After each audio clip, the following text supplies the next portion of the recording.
e a gente defende do segmento Cameba, tá? Cama, mesa e banho. Uhum. Você chama de Cameba? Cameba. Cama, mesa Primeira vez que eu vi isso, cara. Cama, mesa e banho. Então, Sempre aprende alguma coisa. Cameba. Vou sair com isso. Teus e Tons. Bom, sejam bem-vindos a mais um episódio aí do Teus e Tons, esse podcast que tinha dado uma pausa e agora voltou pra gente discutir comércio exterior aqui do Brasil e do mundo.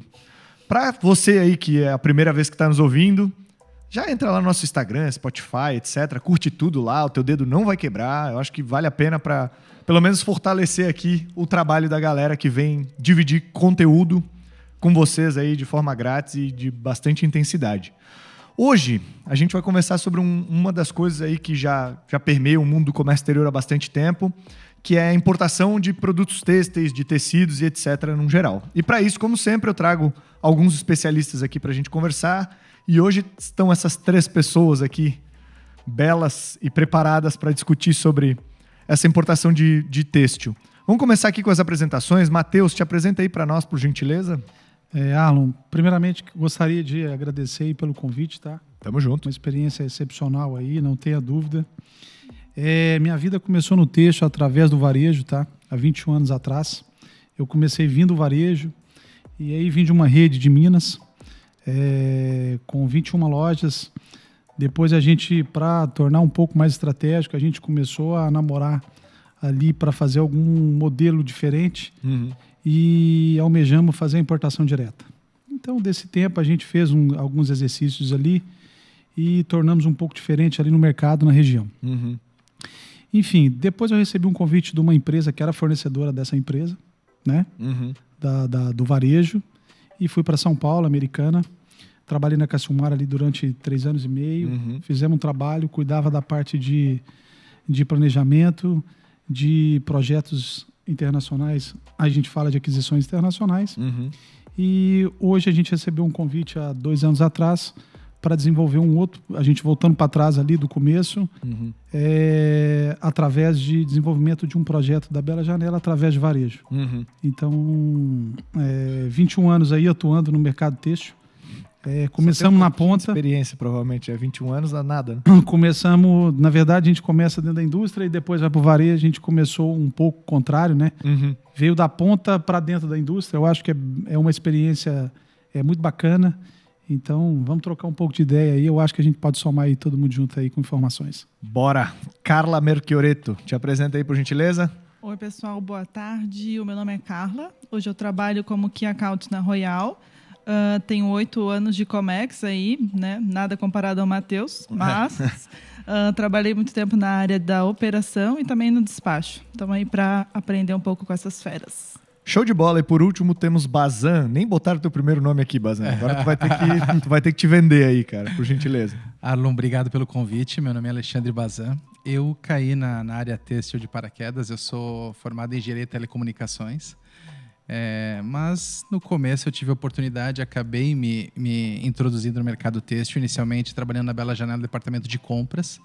Dentro da Bela Janela a gente começou a desenvolver um projeto de indústria no Paraguai, em parceria com a Bela Janela, a gente abriu uma empresa lá. E a partir daí eu comecei a desenvolver outros trabalhos, inclusive de importação, principalmente de tecidos na China. Massa. Hoje o meu core business seria esse, né? Outsourcing e assessoria para as empresas que têm interesse de importar produtos do Oriente, principalmente a China. E basicamente na área têxtil focado principalmente em tecidos. Legal. Então eu estou no mercado há mais de 10 anos. Quer botar o nome da tua empresa, fazer um jabá, ver se alguém já está interessado? Hoje é a Bass Trade Internacional. Bass Trade Internacional, show de Isso. bola. Bom, para quem não me conhece, Arlon Pereira, host aqui do podcast. Toca a vinheta aí, bora falar sobre importação têxtil. Trabalhar? Só de pensar, fico cansado.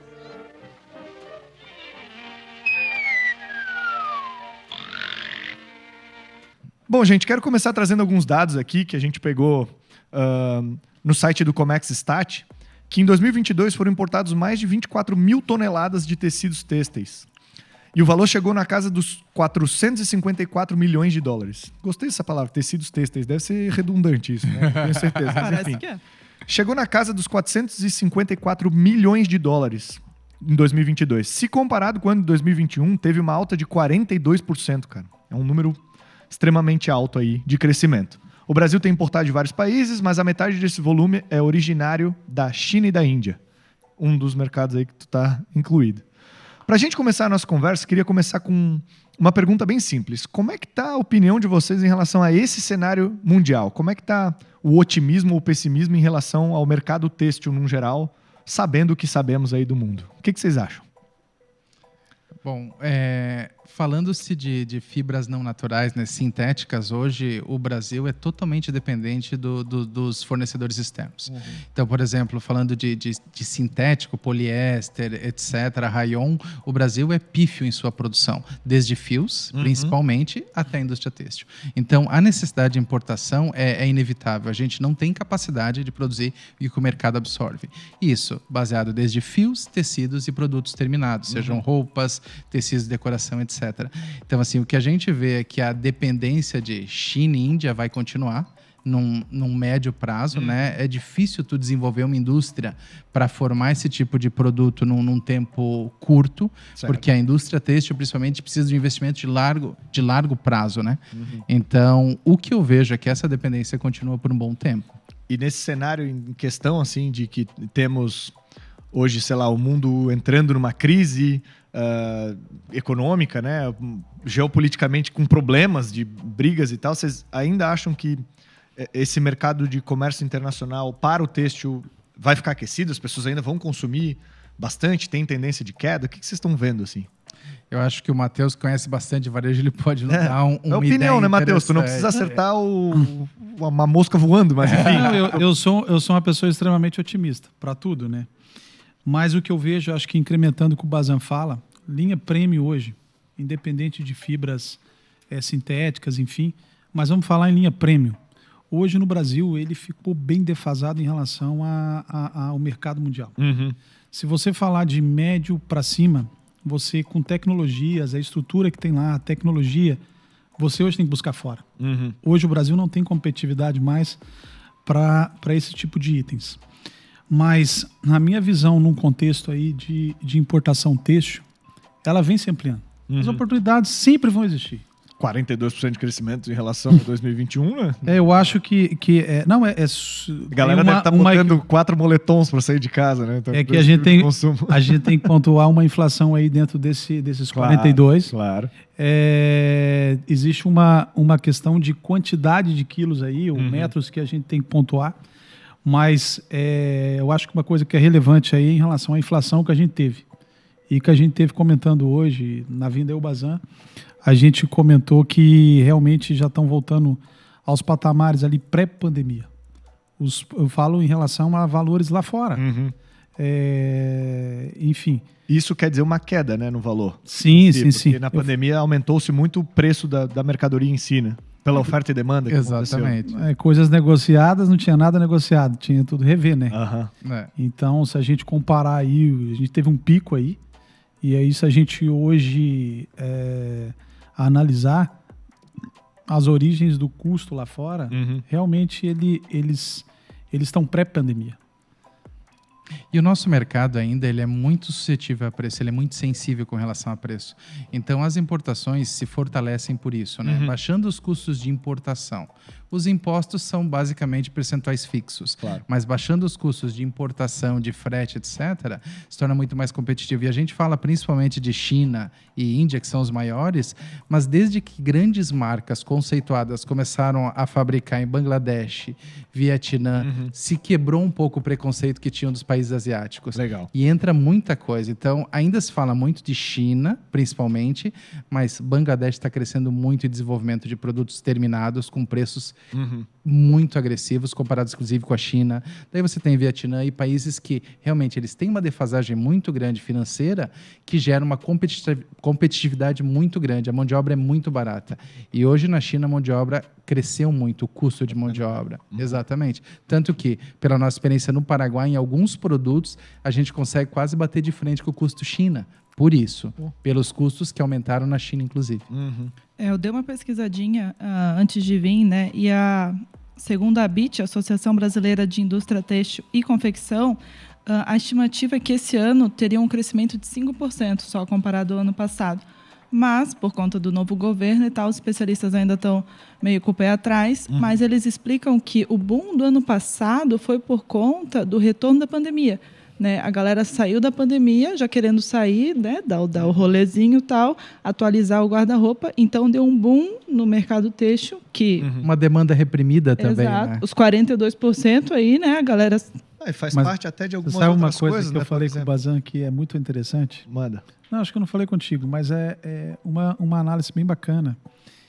A sensação do escassez fez o mercado comprar. Claro. Sim. E assim, aí todo mundo... foi uma estratégia que, na verdade, assim, a escassez em espaço de embarque, a escassez de locação de máquinas lá fora, a escassez de atendimento em relação ao produto, isso criou uma sensação lá fora, a princípio primordial. Depois isso explodiu aqui para o mercado interno. Claro. Então, assim, e virou aquela loucura. Vamos falar, eu vejo pessoas do varejo, nunca fazia programação. E os caras faziam 3, 4 meses para frente. Acho que agora... Cara, mudou. Vamos ver se para melhor, né? Mas mudou tenha bastante. dúvida. Não, e falando em pandemia, né? A gente ficou isolado do mundo por 2 anos. Então, assim, tu vai no mercado, tu vê há 2 anos as mesmas coisas. O desenvolvimento perdeu muito. Agora começam a voltar as feiras mundiais. A gente imagina que esses novos desenvolvimentos também podem criar novas demandas, né? Legal. Apesar de todas as dificuldades que a gente tem financeira do nosso país, na estrutura que a gente está, na mudança de governo, que sempre são processos complexos, a gente vê uma necessidade do pessoal buscar coisas novas de mercado. E isso pode fomentar também esse crescimento. E como tu falou antes, até eu e a Carla, a gente trabalha mais nessa área, foi assim, vários fatores influenciam, né? Matheus e tu comentaram que os preços estão voltando pré-pandemia. Os fretes, derreteram, né? Os fretes estavam chegando a, botar uma média de 12, 15 mil dólares e voltaram ao patamar de 1,5, 2 mil dólares. Então... Não, e 12, 15 mil dólares, nós estamos falando num câmbio de R$5, R$5,50. A gente falava antes câmbio de $1.000 a R$3. Então, se a gente transformar isso para real, nós estamos falando de R$3 para 70, R$3.000 para R$70.000. É bastante. A diferença é abissal. Então, muitos produtos eram impossíveis de importar nessa época. Era inviável. Então, essa demanda também começa a voltar a crescer, né? Eu acho que assim vai ser talvez mais competitivo, né, esse mercado em si, porque os players vão voltar todos eles, né, a começar, enfim, a importar e fazer suas contas lá e ver se está viável ou não. Mas eu concordo que eu acho que é uma tendência de alta por esse fato. Tem muita coisa reprimida aí ainda que a galera nem utilizou, né? E a gente não está falando só, talvez, da roupa e do rolê ali. Quanta gente não quer trocar a cortina de casa, não quer usar para outras coisas, né? Inclusive a toalha da mesa, enfim. Vamos ver o que vai dar aí. Tomara que seja positivo. E esse crescimento que se teve no ano passado foi num câmbio de R$5,50. Se a gente pensa numa tendência de baixa de câmbio, a gente tem essa vantagem de baixa de custo. Como a gente falou, o nosso mercado é muito sensível a preço. Então, quando se tem essas melhoras, a possibilidade de crescimento é grande. A gente gravou uma vez um podcast com um pessoal que importa fio. Cara, 1 centavo faz toda a diferença. Faz muita diferença. 0,01, cara. Que confusão que é para eles esse 0,01. Deve estar aí um dos episódios, depois você procura aí. É porque 0,01 em dólar, tu faz vezes 5 para reais. E vezes tantas toneladas. E vezes o valor de imposto que você paga. Você paga Maria Mercante, você paga imposto sobre imposto. Então isso aumenta muito. Esse percentual pequeno se torna muito grande quando você nacionaliza algo. Ó, nos sinalizaram uma coisa aqui. Onde é que tá aqui, Bim? Vestuário, é isso? Importações aqui. O número do episódio tá aqui, ó. Episódio 63, Conhecendo o Mercado de Fios, galera. No Spotify aí, no YouTube, enfim. Se quiser dar uma olhada lá, isso que a gente citou aí do 0,01 de diferença foi citado lá, você já consegue entender mais desse mercado. Muito legal. Cara, legal entrar nesse assunto dessa forma, para a gente ver para onde mais ou menos deve ser a tendência na nossa opinião, né? Lembrando que não somos Nostradamus aqui, a gente não consegue prever o futuro, mas para quem está começando nesse mercado, assim, vocês acham que pode ser importado qualquer tipo de tecido? Como é que funciona essas leis e regras aqui no Brasil? Ou tem, por exemplo, tendências no Brasil que funcionam mais do que outras nesse âmbito têxtil no geral? Pela nossa experiência, importação é um processo complexo e caro. Qualquer um pode importar? Sim. Qualquer um deve importar? Não sei. Depende. Não, fala não já, não seja educado. Porque às vezes o barato que sai caro, né? Então, por exemplo, digamos que eu vou começar uma pequena empresa. Eu quero começar, eu vou começar comprando localmente, né? Pego de um importador, eu vou ter prazo para pagar. Porque, vamos lá, quando a gente trabalha em importação sem histórico, você paga tudo antecipado. Então, tua necessidade de caixa é muito grande. Então, não adianta a gente se iludir que qualquer um pode importar, porque não é essa a lógica. Quando a gente fala de importação, principalmente da Ásia, a gente está falando de volumes grandes, né? Vocês trabalham com essa área, você sabe o volume que tem de containers de importação para o Brasil. Então, você pode trazer uma carga consolidada? Pode, mas é muito mais caro, demora e você vai pagar antecipado. É isso aí. Então, essas avaliações são importantes, além de todos os custos necessários para tu formar o teu custo com impostos, etc. Quando você é uma empresa pequena, para você ter a capacidade de formar esse custo é muito difícil. Então, você compra do importador, você sabe quanto vai ser esse custo e às vezes ele segura esse preço para você. E testa também, né, a tua mercadoria, né? Vende o teu aí, risco é menor. Exatamente. Isso é interessante avaliar isso quando você começa um projeto. Pode falar. Eu imagino também que seja difícil até você achar um fornecedor que entregue o tipo de tecido que você quer, a quantidade de teste, amostra que vai e vem até achar produto final. Não é um né? processo tão rápido, né? Então você não tem esse transit time às vezes para trabalhar. Então isso que complica para você começar o processo. Mas é extremamente viável. Só que você tem que trabalhar um projeto de médio e longo prazo para importação. Eu acho que todo mundo tem que botar na cabeça. É difícil falar isso assim, sem parecer rude e tal, mas eu vou falar e aí entenda como quiser. Infelizmente é assim que funciona. Que assim, nesse jogo que nós jogamos, chama-se capitalismo, né? O capitalismo tem a parte de oferta e demanda e tem a parte de quanto maior o volume, mais barato se fica. Então, não fui eu que inventei isso, não briguem comigo. Quando eu cheguei, o jogo já era assim. Desde 1987 era assim o jogo. Só para lembrar. Não, tem casos que você vai comprar mais barato de um importador do que você comprar Exato, direto, porque o volume do cara é muito maior que o seu. E a gente acompanha isso em algumas empresas de fio mesmo, na venda do fio, que eles vendem nacionalmente, às vezes, nacionalizado, a preços melhores, tu vai comprar uma quantidade menor importando direto. Claro. Então, coloquem isso na cabeça aí para começar esse mercado, porque às vezes vale a pena tu testar primeiro aqui localmente, como ele falou. E principalmente, que o Bazan falou que é legal, assim, cara, usando o prazo de pagamento, né? O teu fluxo de caixa não ser tão apertado. Não tenha dúvida. Hoje a gente vê no mercado aí, estrategicamente, a gente vê vários fornecedores de fio aí que se acertaram, ganharam muito dinheiro na pandemia. Só que hoje estão tufados mercadoria. Estoques cheios. E eles estão dando prazos aí relativamente fora do mercado. Então, tu tem que pontualizar. Quanto que custa para me importar? Eu colocando aí 1% ao mês e tal. Vale a pena eu importar ou realmente eu comprar no mercado interno? Então, essa análise tem que ser com muita inteligência. Eu acho que tem que ser, assim, com muita calma essa análise. Porque hoje tu encontra, eu acho que algumas formas bem competitivas no mercado nacional. Que legal. E falando de fluxo de caixa, desculpa, por exemplo, assim, você vai comprar algo na China, você vai ter que pagar um tanto antecipado. Normalmente é 30-70, né? Vamos chamar 30 antecipado, Exatamente. 70 na hora de embarque. Você vai dar uma entrada de 30%. O teu fornecedor vai produzir. Ele vai precisar de uns 30, 45 dias para produzir. Beleza. O produto está pronto. Teoricamente, você vai ter que ter alguém para verificar essa carga antes de embarcar. Verificou mais alguns dias ali, mais 5, deu 50 dias. Você vai embarcar isso. Estamos falando dos 40 dias transit time até vir ao Brasil. Mais uns 10 talvez para liberar. Nós estamos em 100 dias, só para você receber. Você vai ter que produzir isso. Mais 30. Só que você já pagou o saldo, porque para você liberar essa carga, você já pagou. Então, nós estamos ali em 100 vai vender a prazo dias, ainda. Você vai produzir, você vai dar prazo de pagamento. A gente está falando, no mínimo, 180 dias para você começar a receber o que você importou. E dependendo do que a pessoa vai vender, talvez essa mercadoria já nem possa mais entrar no mercado, né? Se a gente for falar de moda, né? Totalmente, gira muito rápido. Exatamente. Uma estação da outra, talvez já tenha saído de moda e, cara, perdeu todo o tecido. Tu não tem esse tempo, cara. Tu não tem.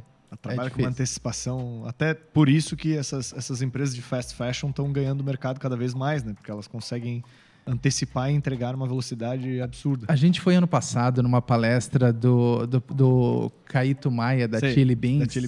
Cara, ele tem a coleção pronta dele até 2024. E detalhe, né? Tá todo não coloca nada no outlet. Não sobra. Sobra estoque. É uma coleção a cada 15 dias, não é isso? Se eu não me engano, é uma coleção por semana ou a cada 15 dias. Cara, todas as coleções prontas até 2024, senão não atende o mercado. Ele deixa uma sensação de escassez.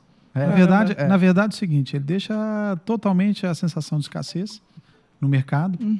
A gente notou ali, Bazan, ele comentando nesse evento, ele falou, eu não posso montar outlet, não sobra nada. Caramba. É o sonho, né? Chegaremos todos, vocês estão ouvindo, e nós aqui da mesa lá um dia, né? De Não, sobrar é engraçado, porque tu vai para os Estados Unidos, o que mais tem é outlet, né? Todas as principais marcas sempre sobram alguma coisa. Sim. Então, é um sonho de chegar nesse nível de não sobrar produto. Uhum. Então, tem que ser coleções frequentes e bem assertivas, né? Para não legal. sobrar mesmo. Bom, não é à toa que ele tem 300 e tantas lojas aí, enfim, o cara, né? Não, já tá, acho que 1.000 só se eu não me Chili Beans, engano, e acho que mil- o projeto é 1.000 óticas. Acho que até 2024. Ele começou na pandemia esquema de óticas também. Eu não sei. Nada a ver com tecidos, né? Marcos? Tá bom. Mas o core business dele é importar da China. E, tipo, quando tu entra na importação, se tu vai importar tecido, óculos, carro ou cueca, a lógica é a mesma. lógica é a mesma. Não, Porque mas vai mudar o imposto que você vai pagar, detalhes ali, mas a lógica de importação é a mesma. Sim. Eu, inclusive, fiz uma loucura, né? De importar um carro elétrico lá por conta própria para ver, pra ver como funcionava. E realmente a lógica é a mesma. Só muda os custos, mas a ideia é a mesma. Sim. Cara, e a gente já comentou aqui que qualquer empresa em tese habilitada aí no radar, ela conseguiria importar tecidos. A gente só não sabe se faz sentido para qualquer empresa. Mas não importar existe tecido. bloqueio. Hoje o Brasil é totalmente aberto para isso. Uhum. Você pode importar qualquer coisa, a não ser que tenha algum bloqueio específico por NCM, né? Certo. Mas, em geral, você pode importar qualquer coisa para você utilizar, seja para consumo ou seja para industrialização, né? Revenda. Agora eu queria entrar num assunto que é bacana a gente conversar, porque se de fato a pessoa decidir começar nisso aí, ou vai trabalhar numa empresa que vai acabar importando, ou já importa e quer entrar, enfim, nesse mundo lá, como é que começa essa negociação, esse fechamento com esse fornecedor lá fora? Falando mais de China, por exemplo, que é o que vocês têm talvez mais experiência, ou na Ásia no geral. Como é que começa isso, assim? Como é que a pessoa pode se sentir segura do que está fazendo no meio do caminho? Geralmente tem um passo a passo que o pessoal começa, né? Começa comprando por um agente, Tá. né? Geralmente um agente, um cara que representa vários fornecedores te conhece. Próximo passo, o cara começou a gostar, deu certo, ele vai para feiras. Ele começa a desenvolver experiências próprias em Legal. feiras internacionais, seja Europa, seja Ásia, seja Estados Unidos, etc. A partir daí ele começa a desenvolver fornecedor. Pode ser com a ajuda de um agente ou pode ser com estrutura própria. Tem empresas que montam seus próprios escritórios na China, por exemplo. E eu sou um fomentador no quê?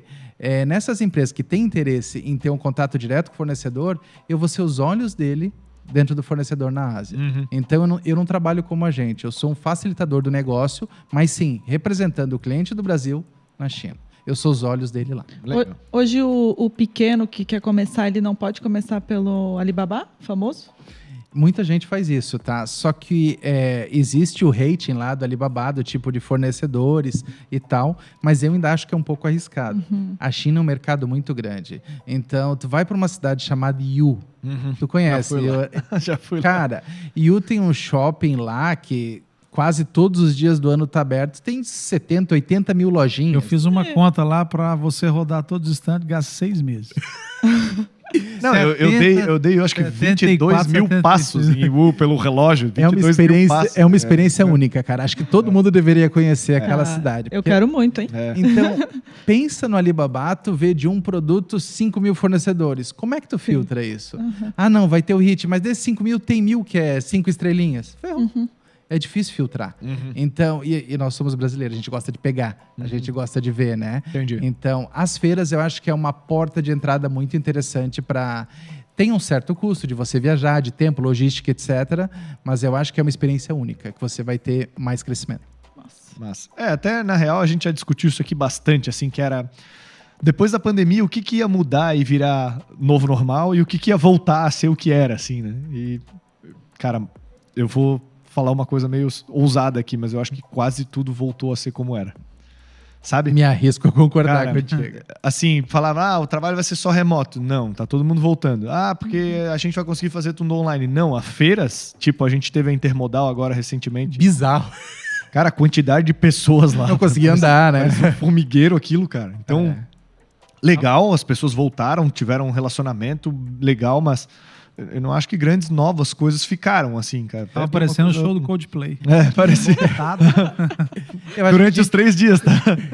Que nem o do Coldplay, inclusive, mas enfim. Acho que a gente teve regressão em algumas coisas, né? Então, assim, teve uma valorização interessante das pessoas na época da pandemia, mas eu vejo que se perdeu um pouco.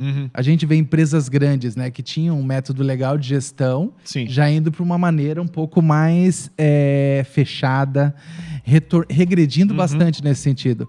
Coisa que, de repente, na tua empresa não acontece, né? Pelo que a gente conversou, tu ainda tenta manter um negócio mais aberto, mais amplo, mais liberdade. Isso mesmo. Mas no mercado, isso é uma puta exceção hoje, cara. Isso não existe, mas Tô esperando esquece. alguém escrever um livro de como fazer isso funcionar da forma certa. Vocês vão ser o case, Eu quero aprender, na real. Porque quando uma Google volta atrás, quando eles eram modelo nisso, né, em liberdade e tal, os caras começam a retroceder, mandar a gente embora, o pessoal trancar o pessoal no escritório, entre aspas, né? Claro. Mas voltar, isso te dá um panorama diferente dessa avaliação, sabe? Do que a pandemia causou. O mercado começa a seguir também essas grandes empresas, né? Alguma coisa eles sabem, né? Aham, Senão seriam grandes exatamente. dessa É forma. É isso aí. Mas é legal falar sobre essa mudança de pandemia, porque assim, talvez na cabeça das pessoas que estão nos ouvindo, ou até na minha, um tempo atrás, eu pensei assim, cara, feira não vai fazer mais sentido em algum momento, né? Porque a tecnologia pode talvez substituir esse tocar, esse... Não, cara, é tudo... faz, acho que parte da experiência no geral. Até tu consegue ver de outras formas, né? No e-commerce tu consegue hoje rodar a bermuda e ver certinho cada detalhe dela e dar zoom até na trama do tecido. É verdade. Mas acho que ainda nada substitui tu pegar a bermuda e experimentar ela, né? Botar ela, por exemplo, no teu corpo e ver se de fato serve e fica boa ou não, né? Enfim, acho que talvez a galera vai voltar a viajar e essas feiras... Eu sei que várias feiras do mundo, para vários setores, já estão batendo recorde como a Intermodal de pessoas visitando. Eu imagino como vai ser a Canton Fair, não sei se já teve ou não, mas eu imagino que vai ser Nesse tempo de pandemia, a Canton Fair teve a feira online, né? Que para mim foi um lixo, assim. Eu tentei participar e tal, mas se aproveita nada. É terrível. Você entrava no stand virtual, tava lá o pessoal mostrando, mas é impossível. Não consegue trabalhar por N motivos. Não funcionou. E agora vai ter a Canton Fair agora em abril e maio. A tendência é que vai explodir. A gente teve problemas no consulado chinês aqui no Brasil para conseguir os vistos, né? Tava bizarro. E tanto que eles tinham bloqueado os vistos anterior ao começo da pandemia. Eles tiveram que liberar porque o consulado não tinha capacidade de novos vistos suficientes para o pessoal que quer viajar. Cara, todos os importadores que a gente conversou ali na Royal Todo mundo falaram assim, tô indo pra China. Abriu, tô indo pra China. É essa demanda reprimida que a gente conversou, né? O pessoal precisa buscar novidade, principalmente no mercado. Quando dá uma retraída, você tem que inovar. A inovação é extremamente importante. Isso a gente está falando em qualquer produto, inclusive em tecidos. Por exemplo, você tem uma roupa de cama, você vai querer mudar ou a textura, ou o tipo, ou a cor, estampa. Sempre a tendência é mudar. Você fala de cortina, às vezes você muda a sua casa mudando uma cortina. Um tecido de parede, um papel de parede, um tapete, você muda a sua casa com isso, entendeu? Então são pequenos detalhes. Ou no sofá, às vezes uma capa de sofá, um pequeno adendo nisso já muda o aspecto da tua residência, por exemplo. Até porque hoje também a dependência das redes sociais, né, faz a gente querer acompanhar todo mundo e tá todo mundo sempre atualizado na casa, como acabou de comentar. A gente quer seguir todo mundo. Então a gente acaba comprando mais coisa e as empresas têm que se atualizar para seguir esse mercado, senão vão ficar para trás. Falando em rede social, é triste, né? Porque, por exemplo, o Instagram fica sempre mandando umas coisas para eu comprar. Ele sabe que eu quero comprar. Eu não sei. Incrível, né? Ele acerta. Ele acerta. Tá ligado? É horrível, cara. Eu tenho um problema que eu falo perto do telefone, do nada eu vou abrir, sei lá, qualquer coisa, tem a propaganda daquilo que eu tava falando, entendeu? Eu tô ficando preocupado com isso. Geralmente eu uso isso a meu favor, tá? Quando eu preciso comprar alguma coisa, eu já pesquiso e começa a aparecer muita promoção. E é um lado bom isso também. É bom, Se tu souber usar assim, né? Porque senão... O ruim é filtrar isso. Mas exatamente. Mas a gente tá falando aqui, eu gosto do podcast por isso, assim, porque no fim das contas, dane-se a pauta, o negócio é bater um bom papo e passar bom conteúdo. A gente tá falando de como começar e entender como escolher os fornecedores.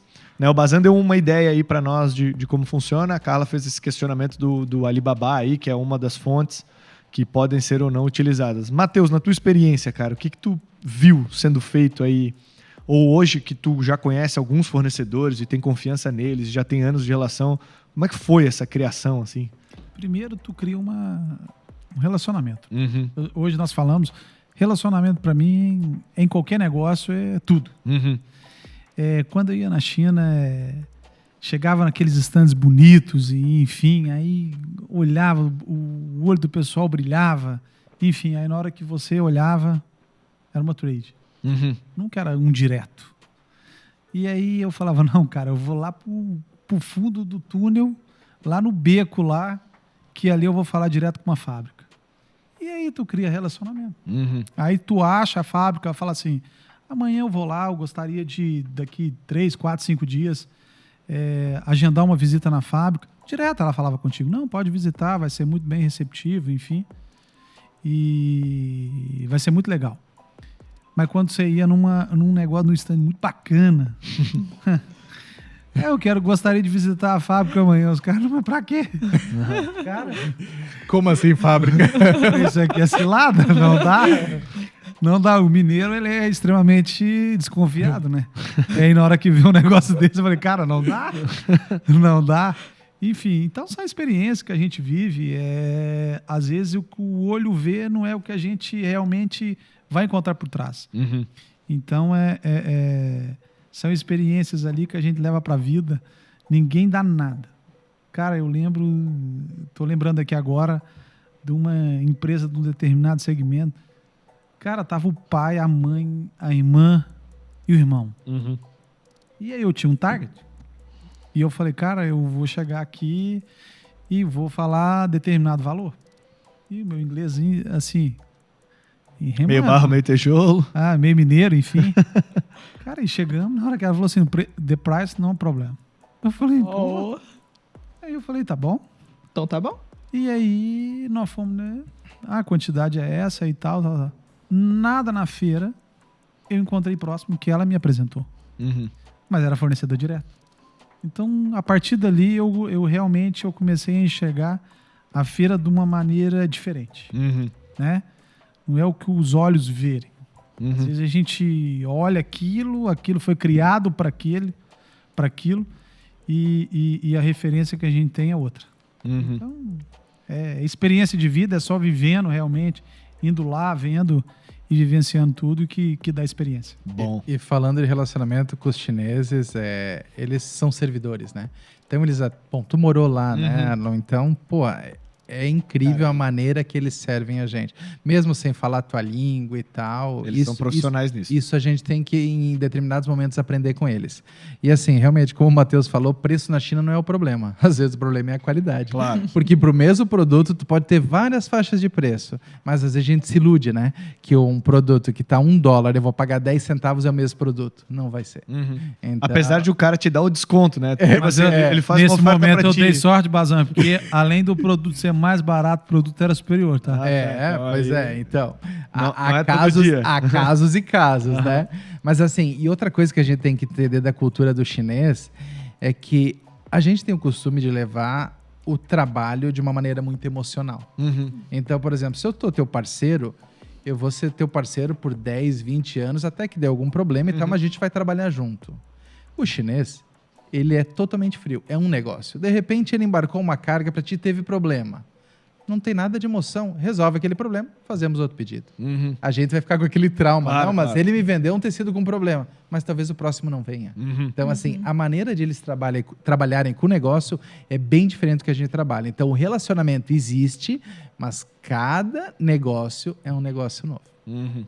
E Carla, diz uma coisa. Sobre cuidados desses produtos para transporte e tal, tem alguma coisa especial que precisa ser feita para esse tipo de transporte? Você lembra?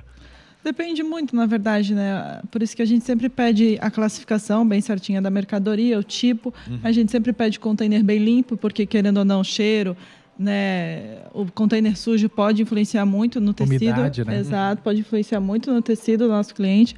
Até um furinho, né? Um furinho que seja num container pode estragar totalmente a importação. Então, esse é o tipo de cuidado que a gente faz, né?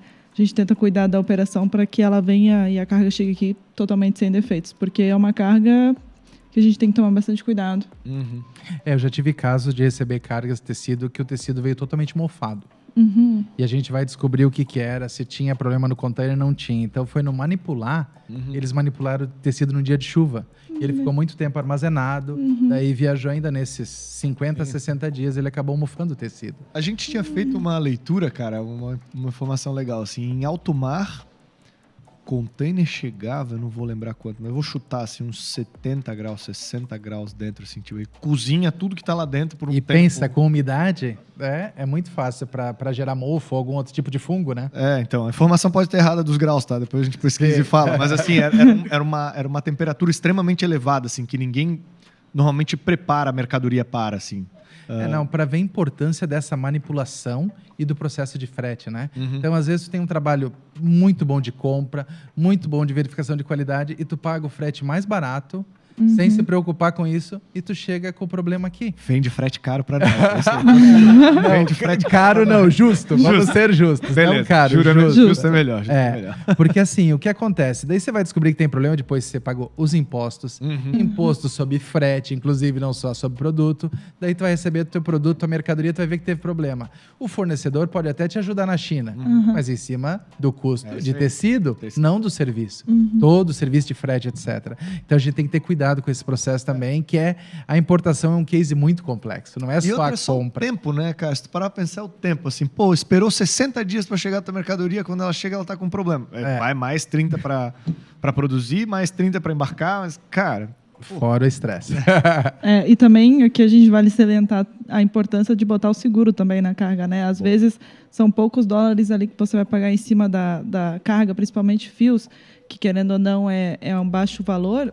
Cara, o seguro vai muito baixo e olha só o que pode estar segurando a tua carga. Caso aconteça alguma coisa nesse período, vai chegar aqui, né, vai acionar o seguro e vai ser muito mais tranquilo de resolver. Lá vou eu chutar de novo. Eu acho que a gente tem um episódio sobre seguros, não tem? Tem, né? Deve ser um número X aí que depois vocês veem. Por que eu vou falar isso? Porque só lembrando que o seguro que a gente tem experiência, todos os seres humanos, é o de carro, né? Pelo menos aqui no Brasil. E o seguro de carro, cara, ele deve ser uns 3% do valor do carro, sei lá. Porque se tem um carro de 100 mil, você paga 3 mil reais de... vou chutar mais ou menos isso, assim. Com a variação do Datafolha ali das últimas eleições, assim, 25% Erro por baixo. Não, por que eu digo isso? Porque o seguro de carga ele é bem mais barato e tu pode incluir, É muito barato, cara. É muito. Tu pode incluir, inclusive, coisas como o teu próprio frete internacional, despesas adjacentes, pode incluir até... Imposto. Lucros provisionados, sabe? Então, assim, 42, ó. Obrigado, Binho. Tu tá rápido hoje, cara. Daí o pessoal diz que, cara, eu não coloco seguro porque eu nunca usei. Mas tu paga seguro para não usar. Uma vez que tu use, vai te pagar 15 anos, cara, de seguro que tu pagou, entendeu? Difícil, então, né? Mas, enfim, a gente salienta aqui bastante coisas. O Matheus citou um negócio que eu gostei muito, que é assim, pô, os caras não se programavam e tal, agora eles estão tendo programação em 3, 6 meses. Cara, comércio exterior vive de programação. Se você não tiver programação, você tá ferrado. Exatamente. Mas tem 1 milhão de pessoas que operam sem programação e a vida segue e estão estressados o dia inteiro. Com programação já dá estresse, imagina sem, né? Mas enfim. E a outra é essa parte, assim, cara, o seguro... eu vou chutar um número aqui, é 0,5%, é 0,25% do valor do mercadoria e demais taxas. E a programação te baixa custos, né? Seja com o fornecedor, seja com os fretes. Então, tu consegue negociar fretes melhores tendo essa programação. Tu consegue negociar com o fornecedor custos melhores, porque ele mantém uma produção, falando-se em tecidos, né? Por exemplo, assim, a gente vai falar de tecido 100% poliéster, vai ter um tear rodando. Se tu conseguir deixar esse tear do cara sempre rodando, tu vai baixar o custo dele.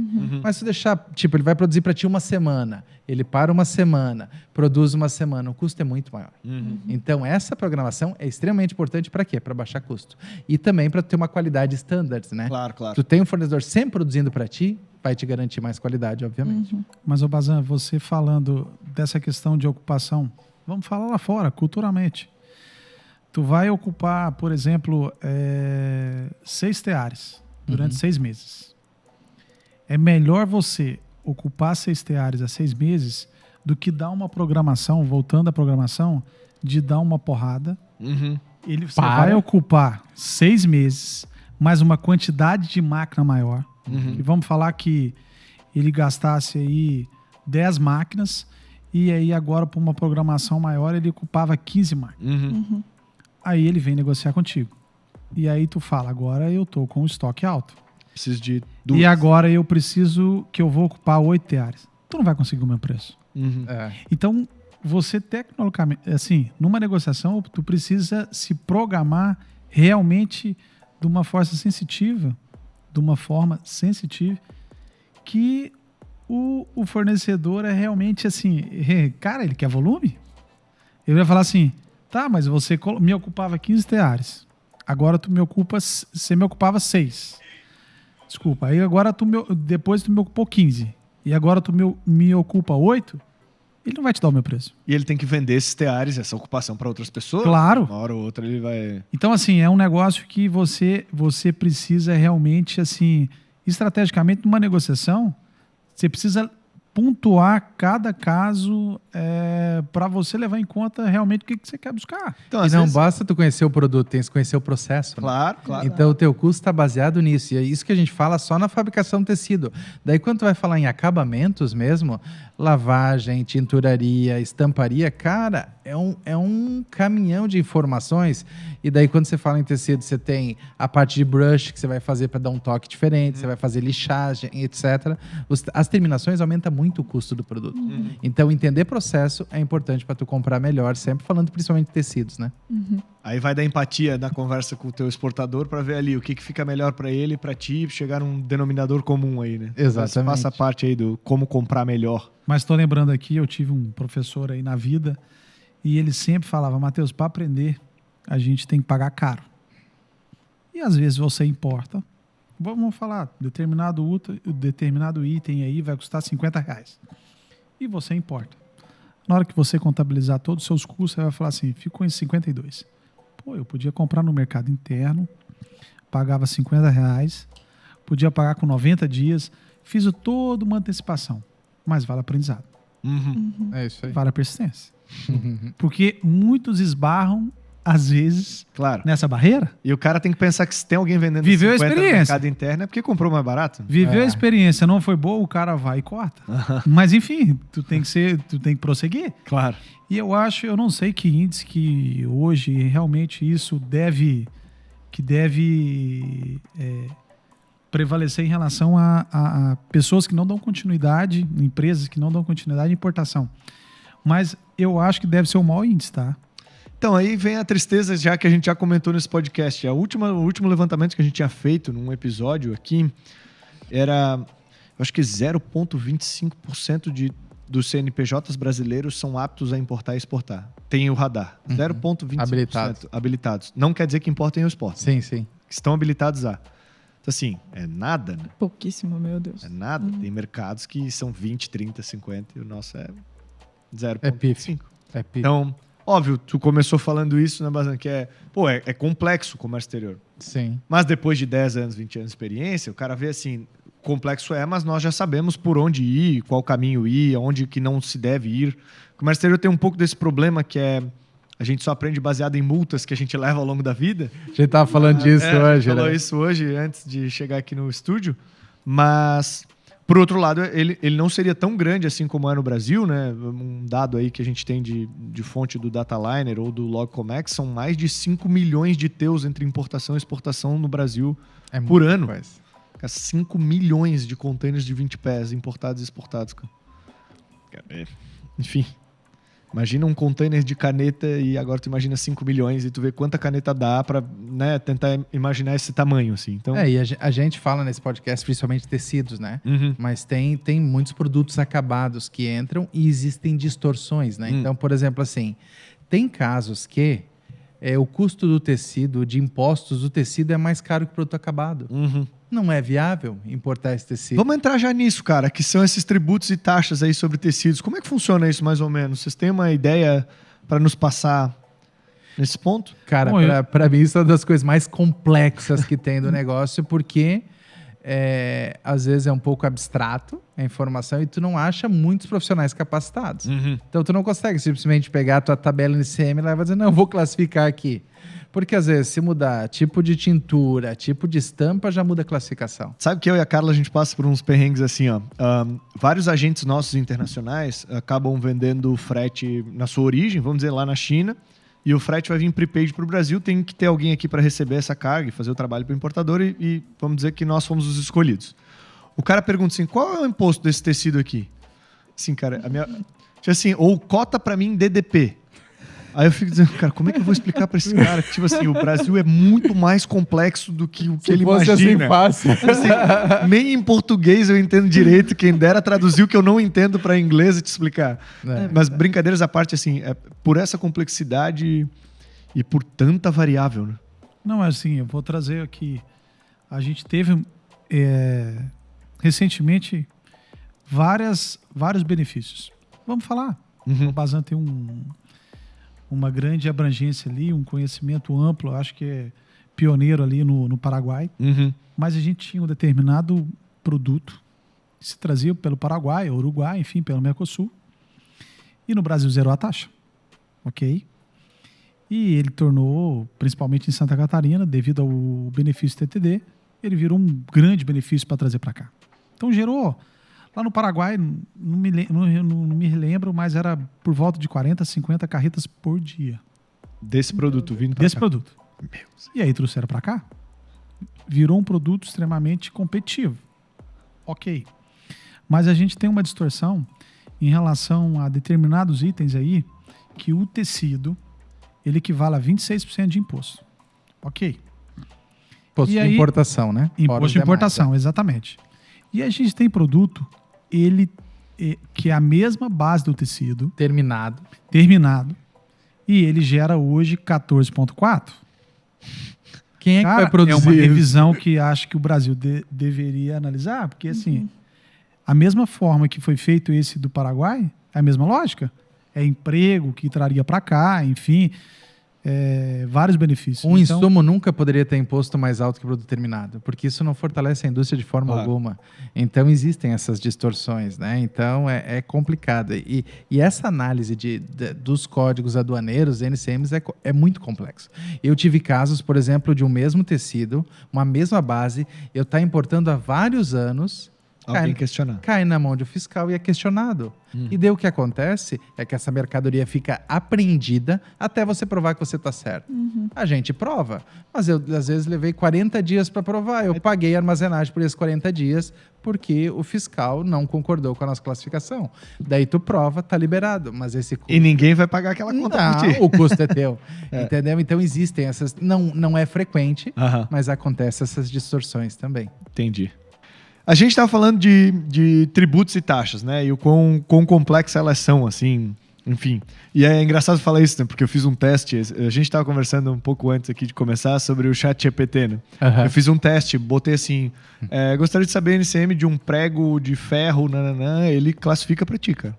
Caramba. Ele pega e diz, a NCM é tal, só que aconselho você a dar uma olhada e tal. O ChatGPT é bem politicamente correto, né? Ele tenta te dizer assim, eu acho que é isso, mas se eu fosse tu, eu daria uma conversa Não com um confia especialista, 100%, né? porque, né, a minha base é assim, assado.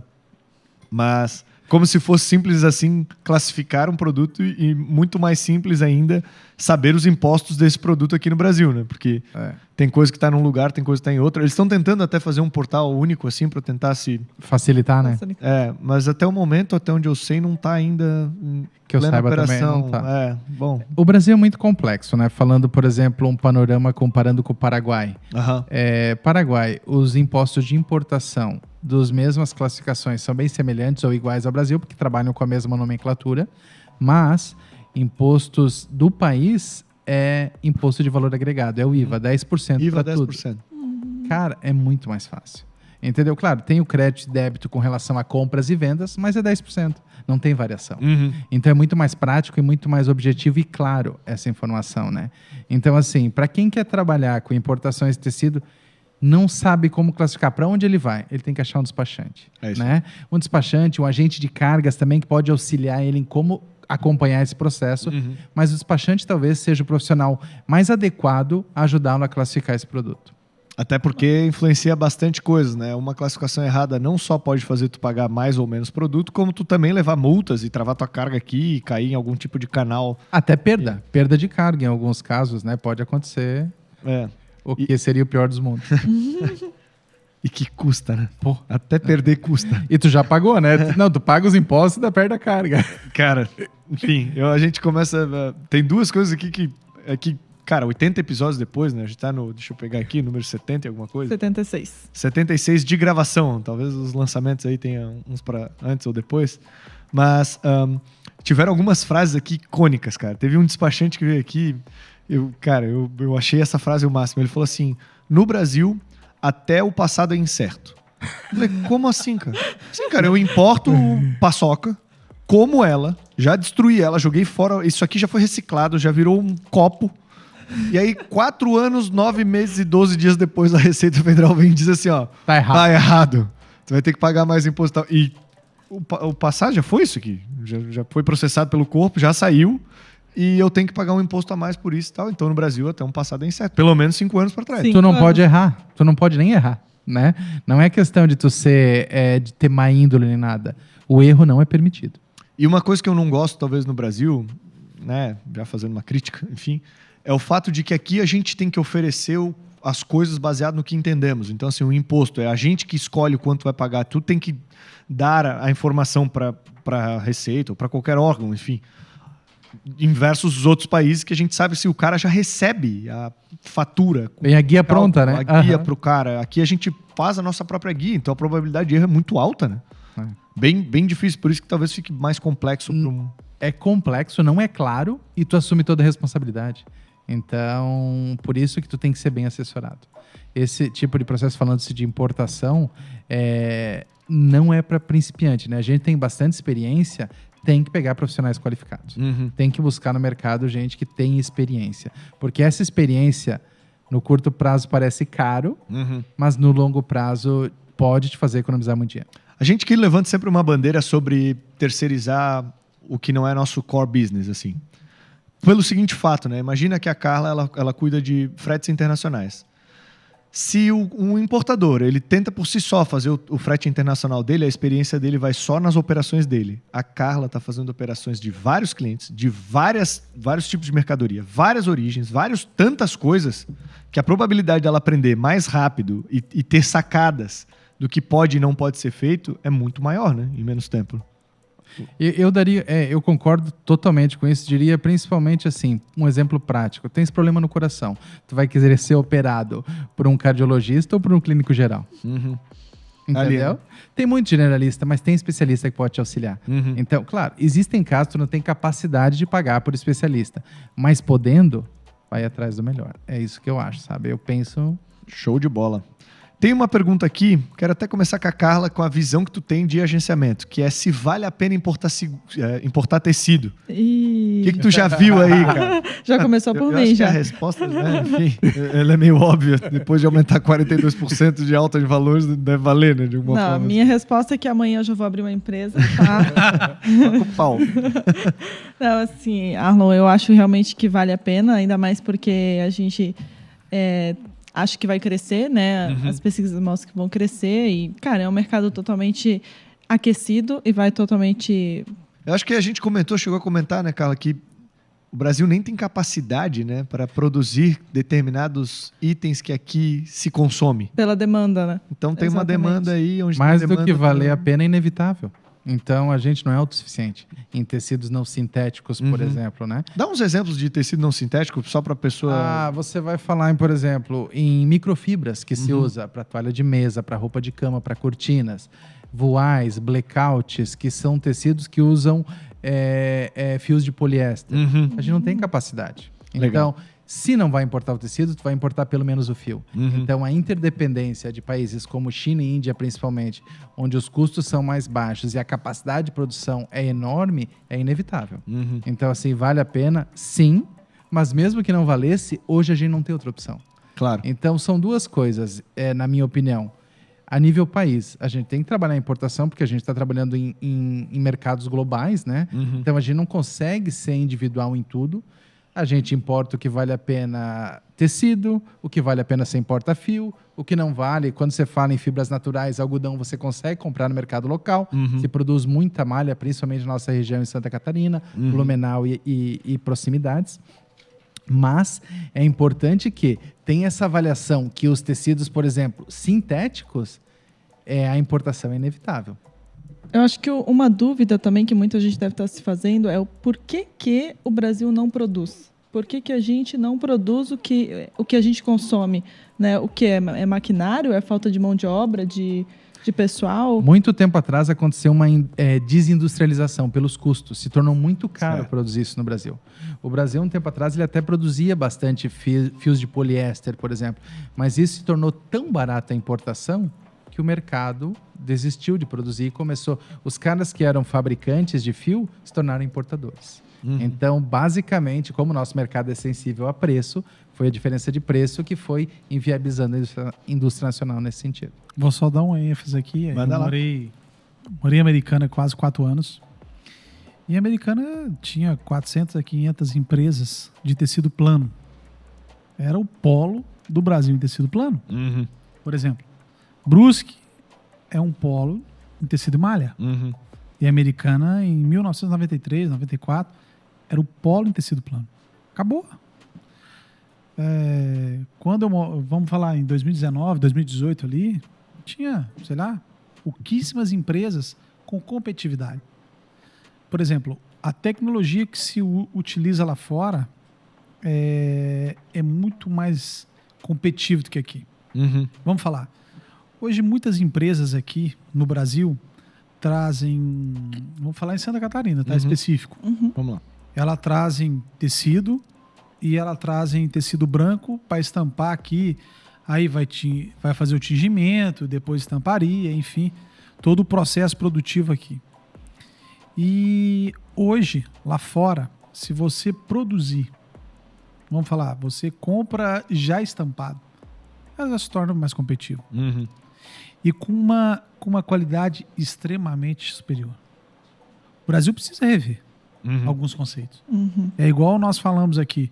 Como é que você tem um tecido, ele só traz o tecido, e um produto acabado, um tecido cobra 26% de imposto, e um tecido acabado, um produto acabado, não tecido, com 14,4%. Tu perde competitividade. Com certeza. Claro. Mas, ao mesmo tempo, tu vê um Brasil, há um tempo atrás, ele buscou algumas NCMs que trazia 50 cargas por dia. É pouco. É pouco. Mas de pouco a pouco, na minha visão, é muito. Com certeza. E já trouxe para o Brasil a competitividade. Então, assim, eu acho que existe uma análise do mercado de uma competitividade muito grande. Me chamou muita atenção.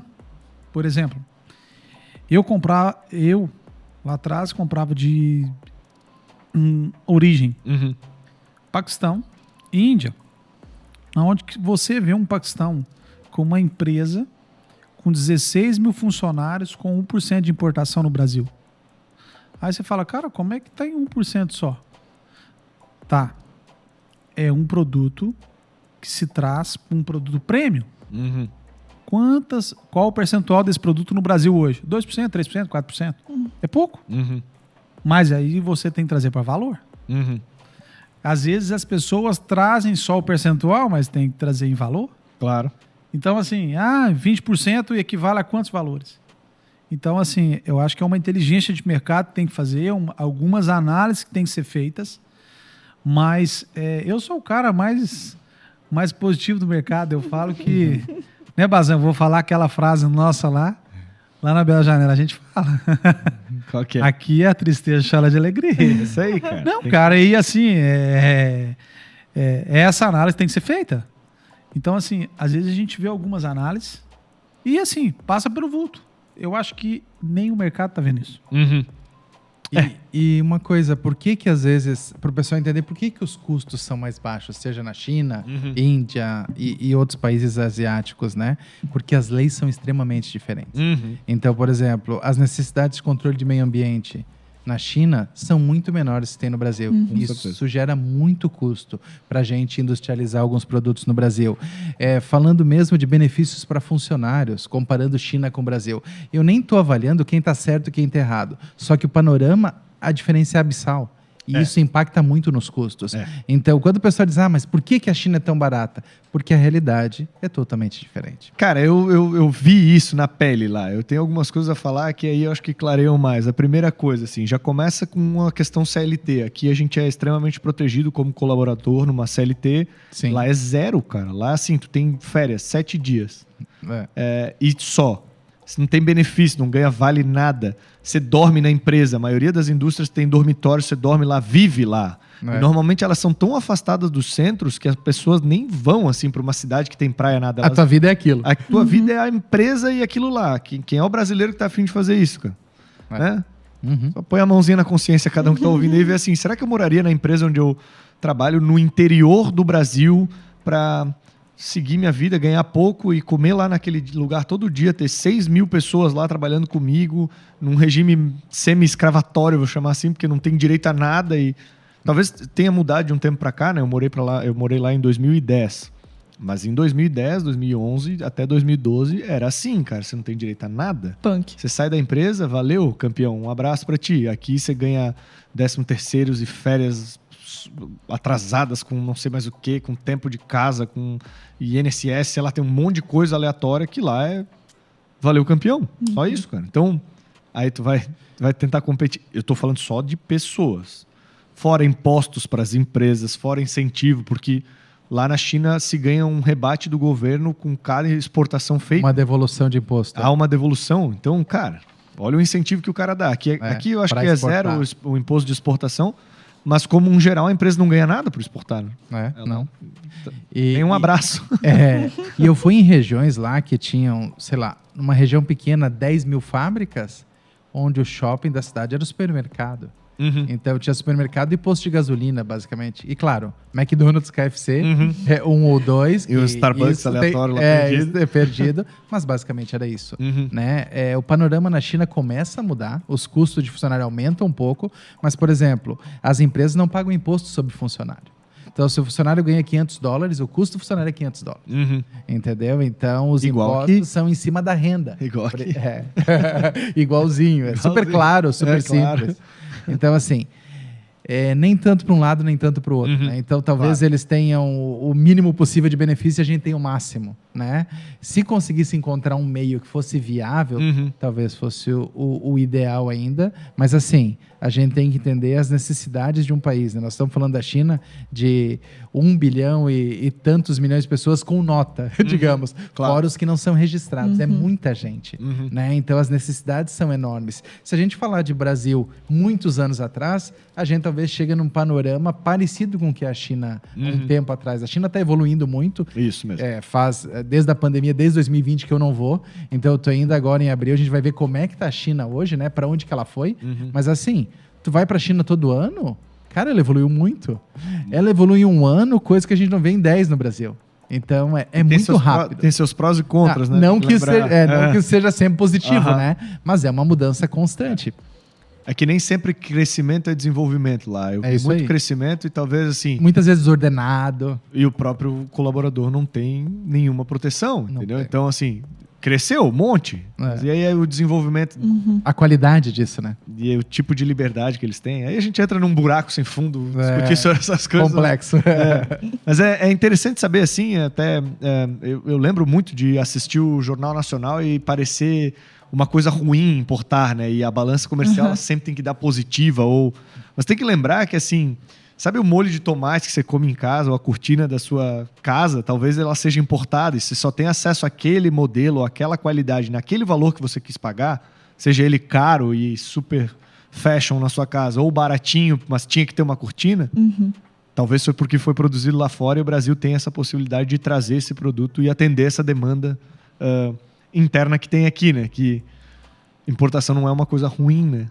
Ela nos dá acesso a coisas que não são produzidas no Brasil. Triste não serem produzidas no Brasil, né? Tem uma bandeira que eu levanto aqui que a gente faz uns tipos de imbecilidades, vamos chamar assim, que é produzir o minério de ferro, exportar o minério e trazer a porra da barra de aço depois. Não pronta. faz sentido. E eu fico feliz porque tu faz 2 fretes, né? E a gente trabalha com frete. Mas assim, sendo honesto agora, Tu tá defendendo. Não, como brasileiro, eu fico meio triste, né, cara? Pô, por que já não produz tudo aqui, já consome aqui coisas que nós já temos a matéria-prima, né? Uma coisa é não ter a matéria-prima. Aí já começa Outra coisa, cara, é industrializar um pouco para, de fato, transformar. E não sei níveis de tecnologia, né? Mas tem produtos que a gente produz. Usando exemplo aleatório, né, gente? Talvez nem seja verdade esse exemplo, mas só para... Quando a gente exporta soja, alguém lá fora faz sei lá, como é que se chama aquele molho que se põe no sushi lá? Shoyu? Shoyu. Então vamos dizer que o cara vai fazer o shoyu. Talvez não seja um processo tão complexo, né? A gente poderia fazer aqui, né? Não, a gente só exporta soja. O shoyu não. Então, talvez tinha que pensar um pouco nessa forma. E assim, né? Por exemplo, a gente entende que tem algumas dificuldades, mas tu não vê o país caminhando num processo de industrialização. Tu vê o contrário. Então, tu vê indústrias tornando importadores em vez de importador desenvolver indústria, no geral. Certo. E os exemplos que tu tem de crescimento no mundo, principalmente, é baseado em indústria. Agora sim. Não, mas tu pega a Alemanha, tu pega Japão, tu pega mesmo a China. Certo. Sem indústria, eles não teriam Coreia. E, obviamente, tem investimento em educação, mas a indústria é quem fomenta financeiramente esse crescimento. Mas uma coisa que eu sempre defendi, recentemente a gente estava conversando entre amigos e a gente defende do segmento Cameba, tá? Cama, mesa e banho. Você chama de cameba? Cameba. Cama, mesa Primeira vez que eu vi isso, cara. Cama, mesa e banho. Então, Sempre aprende alguma coisa. Cameba. aprende. Vou sair com isso, cameba. Por referências, a gente pega o Peru com 5,4% de importação. Que eu acho que uma grande parte seria Pima, ou enfim, de algumas determinadas marcas. E aí a gente soma, eu vou falar Índia, e da onde que eu tinha uma origem muito pesada de aquisição. Paquistão, 1%. Eu estou somando 2,6%, né? Se somar as duas aqui, é muito diferente em relação ao que vem do Peru. Cara, na minha cabeça, vi um segmento gigante de crescimento no Camela. Mas, para isso, eu fui a gente sempre falava numa feira ali em São Paulo, na BUP, e aí você tem uma participação ali de 70%, 80% de UD. O UD tomou que é um grande segmento. Certo. E eu admiro muito o Pra pessoal quem não do sabe, UD. o D é utilidades domésticas. Não, os caras são do caralho, e, enfim. É top. Mas aí você vai no nosso segmento de Cameba e você vê 20%. E vamos falar que os caras estão com 80%. Você é um empreendedor e entra naquela feira. Como é que você vai montar a loja? 80% D, 20% Cameba. Então, assim, a união transforma. Ali eu vejo, por exemplo, Tramontina com uma... eu tô falando da top. Tá. A Tramontina com uma determinada marca, a outra e tal. Os caras botando o pau pra quebrar. E aí a gente vê muitas empresas do segmento têxtil desunidas. Cara, nós estamos perdendo o segmento pro mercado, né? Eu E sempre muitas observei... vezes pro importado, né? Não, e assim, eu falo, cara, eu Até sempre... porque o D também é importado. É muito. Mas- Muito. Injeção e tal, enfim. Mas assim, eu sempre fui árduo. Bazan, Carla, aonde que ninguém tá olhando, então eu vou olhar. Claro. Mas vamos falar, 85% do mercado que entrar ali, vai falar, cara, vamos montar a loja 80% de UD, que ele não tá errado, e 20% do Cameba. Cara, Eu gostei demais dessa palavra, cameba. Eu ainda tô E assim, tentando. e assim, todo mundo vai pro mesmo mar, né? Aham. Mas assim, cara, Tentar tem captar uma a oportunidade gigante. Mas eu acho que isso é uma deficiência do segmento. Mas sabe Unidos que, são mais tu fortes. sabe que isso é um problema geral, né? Porque nós trabalhamos na área de frete internacional, é a mesma coisa também. Ninguém é unido, parece tudo inimigo e não tenta de fato defender. Eu acho que os interesses da classe. segmento no tem que ser geral, forte. segmento, Claro. Tem que ser forte. Às vezes as pessoas não entendem. Nunca vão entender. Mas o segmento tem que ser forte. Mas por isso até que eu acho que uma abre sempre uma farmácia na frente da outra, né? Porque elas se fortalecem. Por exemplo, se você pegar onde tem uma droga raia, em pouco tempo vai ter uma Panvel do lado ou na frente. Uhum. Então, porque segmento cresce Claro, junto. claro, Senão, claro. na verdade, ia ficar uma longe da outra. Mas elas se aproximam. É isso aí. Então, a união faz a força em vários segmentos. Só que tem gente que não consegue enxergar. Mas dessa só para forma. dar uma ênfase. Aham. Farmácia, são 85 mil farmácias no Brasil.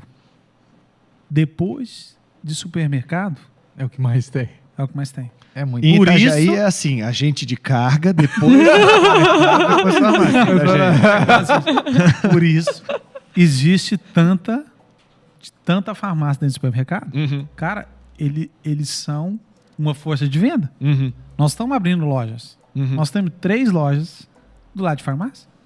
É. Cara, Já pensadas assim, pra estar do lado de farmácia? a gente cria um pouco de amor, né? E vambora? Entendi. Cara, a gente tá chegando no final aqui, cara, e assim, eu vou falar um pouco do que eu imagino do que foi o nosso episódio, do que, assim, se eu pudesse resumir, e vou pedir a opinião de vocês para ver o que vocês acharam também desse resumo num geral, assim. Ver se faz sentido, no fim das contas, para o nosso ouvinte, assim, se ele não prestou atenção em nada do que a gente falou até agora, tava lá. Eu uso sempre 2 exemplos, eu tenho que mudar o exemplo, porque é sempre eu lavando louça ou dirigindo. O cara tava lá na academia, pode ser. Na academia, malhando e tal, ouvindo nosso podcast. O que ele poderia levar de mensagem, de fato, e acho que de É conhecimento? faturar, né? Porque o cara já tem que sair da academia, tomar um banho e começar a faturar, né? Cara, é isso, né? Ou pelo menos começar a procurar um fornecedor e importar... E onde é que ele vai monetizar essa informação, É né? isso Onde aí, é que ele cara. vai transformar isso em... Cara, é o mínimo, né? Porque pô. se encher de informação e não usar ela pra nada, né? Tá só perdendo tempo e espaço no teu HD. Né? Pode Mas, enfim. crer. Vamos lá. O que eu entendo hoje desse episódio é assim, cara. Existe um mercado e um potencial absurdo na importação de têxtil e tecidos num geral. Lembrando que não é só roupa que tu veste, né? Existe desde o produto da matéria-prima, como um fio e etc., um algodão, até uma cortina, até uma toalha de mesa, um guardanapo. Cara, enfim. É um mercado que tem amplo crescimento, como a gente viu, 2001 a 22, 42% de valor, tem aí inflação no meio e tal, mas já é um crescimento, é esperado 5% agora aí nesse próximo ano, de 2022 a 2023. Tem suas dificuldades e deficiências, mas é ainda uma dependência absurda do mercado importado, porque há produtos nas quais a gente não produz e não vai ter acesso se não for no mercado importado. Certo? Precisamos de especialistas para chegar às informações mais corretas e acuradas. É sempre importante a gente chegar no fornecedor direto, talvez para conseguir melhores valores e tal. Volume faz diferença no preço. O que mais que eu esqueci aí que a gente pode passar? Vamos lá, Matheus, me ajuda. Sair da caixa, né? Visitar a feira, ver novidade e tal. Acho que isso é legal. Passou a pandemia, vida normal. Então... A gente nunca sabe o que é normal. Né? O novo, antigo segue, normal, né? sei lá, mas, cara, tem que visitar. Tem que Legal. ver onde é que estão os maiores fornecedores, tem que ir atrás, tem que buscar. Legal.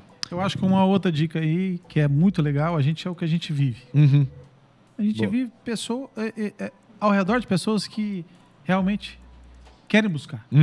Isso Massa. acho que move, Boa. né? Então, assim, cara, o mercado é gigante. Aqui amanhã, tu pode me chamar aqui, Teus e Tons, 50 vezes. Tu nunca vai eu reclamar do mercado. E vai ter uma coisinha diferente pra falar. Nem se eu tô morrendo na praia, mas... Vai ter uma coisinha diferente pra falar também. Não, porque, eu cara, acho que as oportunidades, eu acho que estão aí. Uhum. Eu acho que o último capítulo que a gente falou ali, que tu vê um mercado de 80% e 20%, Uhum. eu falo, cara, eu vou pros 20%, Uhum. porque tá todo mundo indo pra outra praia, Claro. né? Vamos falar, Praia dos Amores. Uhum. E... Uma que e ninguém nós- vai. Não sei. E a outra... É que aqui é tudo. Todo mundo vai em tudo. Não tem jeito, ir cara. pra uma outra praia, eu vou pra outra? Não, eu vou pra outra, porque eu tenho que ver. Não, ali. e tem potencial desde que o cara entenda essas coisas, assim, porque eu acho que na cabeça de todo mundo.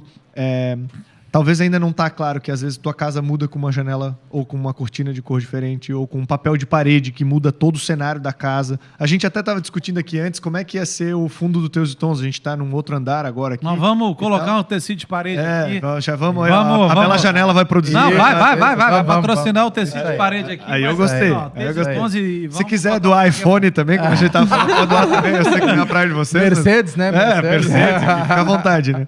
Mas assim, Eu ainda acredito que tem uma área a ser muito explorada e talvez ela é pouco utilizada nesse quesito, assim, que o tecido basicamente pode até mudar a cara da tua casa e não só a tua roupa e etc, né? Então tem-se um preconceito a ser quebrado aí em relação a isso, e por isso que eu concordo contigo, assim, tem um mercado ainda, cara, gigantesco. Cara, eu tive um professor lá em Minas, como a gente fala mineiro, né? De um jeitinho bem... Ele falou, cara, o Brasil não é igual a Itália. É um país pequeno. A Itália é um país pequeno. O Brasil tem um potencial, são 220, 230 mil habitantes, é potência. Milhões. Tu viu um Brasil declinar igual país pequeno? Não. E com todas as dificuldades que a gente tem o crescimento que a gente Agora teve, tu por vê exemplo. vários países, vamos falar China, Estados Unidos, Brasil, enfim, tem vários países com uma população imensa. Essas não vão sofrer. Vão sofrer as outras. Cara, a gente tem uma oportunidade gigante. Gigante. E eu acho que a gente daqui pra frente a gente só tem coisas boas pra administrar. Cara, eu vou contratar o Matheus pra falar isso pra mim tudo. Não, eu sou o cara. Vai dar certo. Eu sou o cara mais otimista. Ouve esse podcast, vamos botar na Royal lá, Carla. Mandado lá. Se vamos afundar junto. Não, eu sou sempre do otimismo. É coach motivação. Então vou Ele é o cara que tá tocando violino no Titanic, né? Não, o Titanic era em outro país. Aqui não dá. Vou contratar o Matheus pra dar o Teus e Tons motivacional. Todo dia de manhã ele faz um story dizendo, gente, vamos pra frente que tá tudo certo. Cara, o país nosso tem um canhão de oportunidade. Isso tem, cara. Concordo. Não, e tu que conhece o mercado, tem muita gente ineficiente. Sim. Verdade. Então, além do mercado ser enorme, cara, se tu for bom, se tu ir atrás de gente boa pra te assessorar, trabalhar bem, cara... Tem erro. Cara, A gente brinca até que quem se dá bem no Brasil se dá bem em qualquer lugar do mundo, né? com certeza, isso é fato. A dificuldade que nós temos aqui para algumas coisas. Carla, esqueci de alguma coisa que você lembra? Não, achei perfeito. Fechamos. Maravilhoso, gente. Maravilha, então. Gente, quero dizer obrigado para vocês aí por ter vindo, por ter agregado com a gente aí nesse assunto. Quero dizer que normalmente a gente gosta de gravar o episódio 2, 3 e tentar mergulhar ainda mais e passar mais informações. Obviamente, quando começa um assunto novo, a gente tenta fazer o básico, assim. Quais são as dificuldades, como começar, como não sei o quê. Mas depois a gente pode mergulhar aí, e eu tenho certeza que tem N nuances aí para discutir nesse tipo de importação, não é fácil. Tanto que tem tanta gente mexendo nisso e tanto volume acontecendo, né? Tem coisas. Quero pedir para vocês aí que nos ouviram até agora curtir, compartilhar, enfim. Toda aquela balela que a gente pede, mas no fim das contas é para, enfim, acho que trazer mais prestígio e essa informação chegar para mais pessoas, né? Então, também opina lá, curte, comenta, diz se tu gostou ou não do episódio, para a gente saber que direção tomar, porque no fim das contas a nossa ideia é passar informação útil, enfim, e de fato prática para vocês operarem aí depois da academia ou da lavação da louça ou, enfim, dirigir. Até a próxima, valeu, tchau, um abraço. Valeu. Tchau, tchau. Obrigado. Fechou?